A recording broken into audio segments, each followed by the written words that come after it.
Patris et Filii et Spiritus Sancti. Amen. Shalom, Aleichem. Magandang umaga sa ating lahat sa anumang panig ng buong mundo.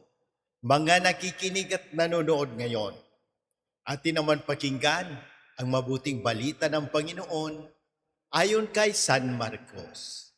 Glory to you, Lord Jesus Christ. Noong panahong iyon, si Herodes ang nagpahuli, nagpagapos at nagpabilanggo kay Juan dahil kay Herodias. Ang babaeng ito'y asawa ni Felipe na kapatid ni Herodes. Ngunit kinakasama niya. Laging sinasabi sa kanya ni Juan, "Hindi matuwid na kunin ninyo ang asawa ng inyong kapatid." Kaya't si Herodias ay nagkimkim ng galit kay Juan. Hinangad niyang ipapatay ito, ngunit hindi niya magawa sapagkat natatakot si Herodes kay Juan. Alam niyang ito'y taong matuwid at banal. Kaya't ipinagsasanggalang niya. Gustong-gusto niyang makinig kay Juan. Bagamat labis siyang nababagabag sa mga sinasabi nito. Sa wakas ay nagkaroon ng pagkakataong si Herodias ng anyayahan ni Herodes sa kanyang kaarawan, ang kanyang mga kagawad, mga pinuno ng hukbo, at ang mga pangunahing mamamayan ng Galilea. Pumasok ang anak na babae ni Herodias at nagsayaw. Labis na nasiyahan si Herodes at ang mga panauhin.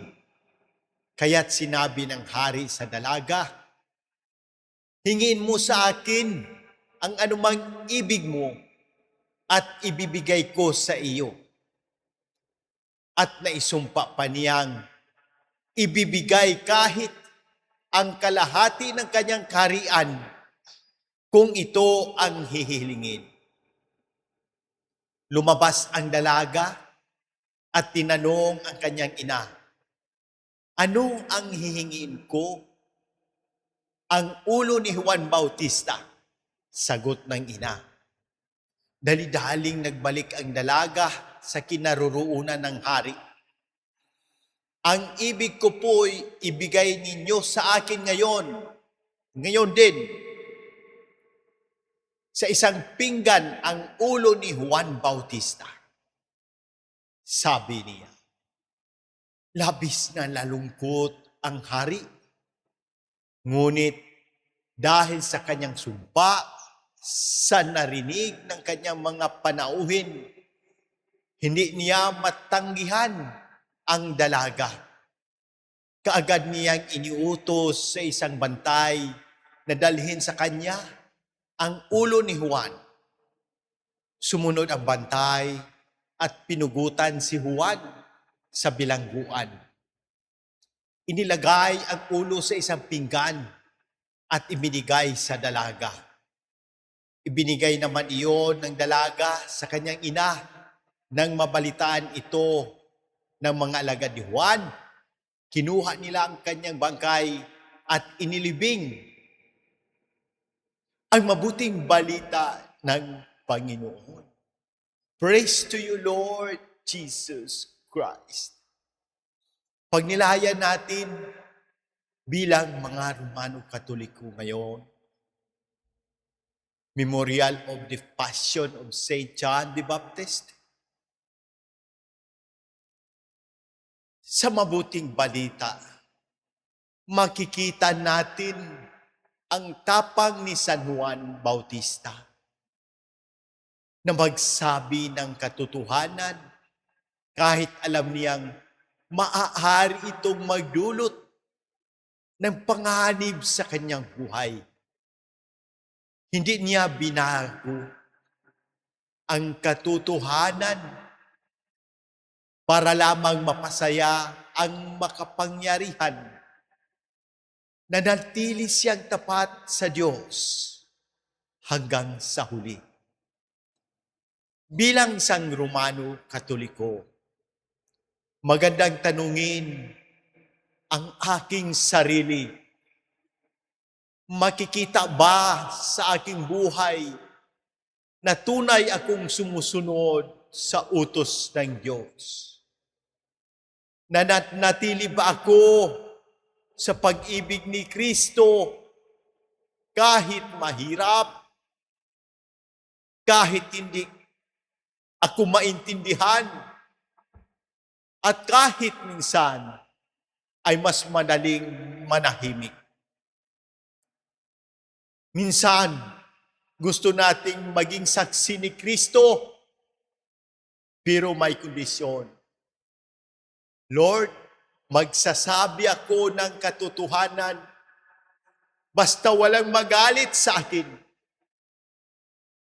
Pero si San Juan Bautista ay hindi ganoon. Ang tunay na saksi ni Kristo ay marunong magsabi ng katotohanan na may pag-ibig, kababaang loob at tapang. Sa pamilya, maging halimbawa tayo sa forgiveness, patience, at pag-aalaga. Hindi sapat na nagdadasal tayo ng Lord, make my family holy. Pero tayo naman ang unang umiinit ng ulo. Ang pagiging saksi ni Kristo ay nagsisimula sa sariling tahanan, sa kapwa at sa simbahan. Huwag tayong maging Kristiyano na magaling lang mag-post ng Bible verse. Ngunit mahirap kausap sa personal. Ang tunay na pananampalataya ay nakikita sa paraan ng pakikitungo natin sa iba. Sa pagtulong, pakikinig, pagpapatawad, at paglilingkod. Maging sa trabaho, maging tapat kahit walang nakakakita. Huwag nating isipin na okay lang yan, maliit lang yan. Minsan, ang maliit na dishonesty ay parang maliit na butas. Halimbawa sa bangka, kapag pinabayaan, maaari nitong palubugin ang buong bangka. At sa politika at pamahalaan, maging mapanuri, ngunit huwag maging mapanirang. Maaari tayong magsabi ng katotohanan, magtanong at manawagan ng accountability. Ngunit gawin natin ito nang hindi nawawala ang respeto at dignidad ng kapwa. Hindi porket hindi natin kaalyado ang isang tao ay wala na siyang mabuting ginawa. At hindi rin porket kaibigan natin siya ay tama na lahat ng ginagawa niya. Dito ko nakikita ang hamon ni San Juan Bautista sa aking sarili. Ako ba ay saksi ni Kristo, hindi lamang kapag convenient, kundi lalo na kapag mahirap? Makikita ba sa aking salita, trabaho, pamilya, simbahan, at pakikitungo sa kapwa na si Kristo ang sinusundan ko? Hindi natin kailangan maging sikat para maging saksi. Hindi rin kailangan maraming followers. Minsan, ang isang tahimik na taong marunong magpatawad, tumulong, magsabi ng katotohanan, umiwas sa kasinungalingan, at magmahal kahit nasaktan. Iyon mismo ang isang makapangyarihang saksi ni Kristo. Manalangin tayo. Panginoong Hesus, sa pamamagitan ng panalangin at pamamagitan ng mahal na Inang Maria at ni San Juan Bautista, gawin mo kaming tunay na saksi ng iyong pag-ibig. Bigyan mo kami ng tapang na gaya ni San Juan na nanindigan sa katotohanan. Ngunit laging may pag-ibig at kababaang loob. Ipinapanalangin namin ang lahat na may physical, emosyonal at spiritual na karamdaman, lalo na sina Monsignor Ismael, Padre Lorenzo Boots, Padre Boy, Raul, Chao, Jonah, Adela, Fatima, Raymond Lawrence, Faith, Rino, Rochelle, Irene, Josefina, Elvera, Mary Ann, Raymark, Abigail, at ang buong pamilya. Panginoon, hipuin mo sila ng iyong mapagpagaling na kamay at pagkalooban sila ng lakas, kapayapaan at agarang kagalingan hayon sa iyong banal na kalooban. Dalangin din namin ang lahat ng may karamdaman na nakabasa, nakikinig at nakapanood ng pagninilay na ito.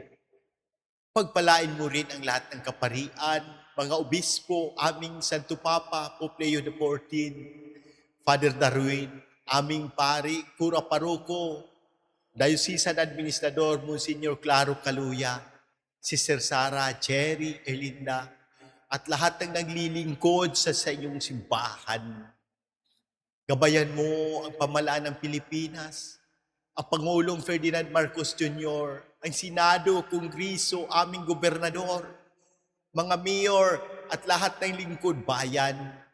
Bigyan mo sila ng karunungan, katapatan, malasakit sa mahihina at pusong inuuna ang kabutihang panlahat kaysa pansariling interes.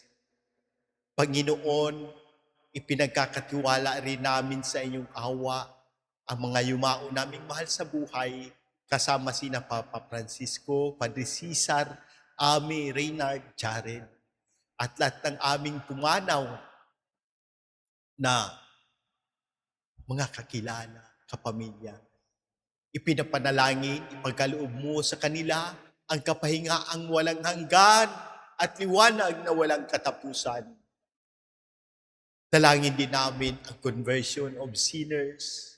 Hipuin mo ang puso ng mga naliligaw, nagagalit, nananakit, at nawawalan ng pananampalataya. Akayin mo silang muli patungo sa iyong awa at pag-ibig. Panginoon, iligtas mo kami at ang aming bayan sa unos, kalamidad, sakuna, digmaan at anumang panganib. Patuloy mo kaming protektahan at bigyan ng pagkakaisa at malasakit sa isa't isa. Samahan mo rin si Faith sa kanyang pagsusulit. Bigyan mo siya ng malinaw na isip, magandang memorya, confidence at kapayapaan ng puso. Gabayan mo rin ang lahat na mag-i-exam at kukuha ng nursing board exam ngayong Agosto.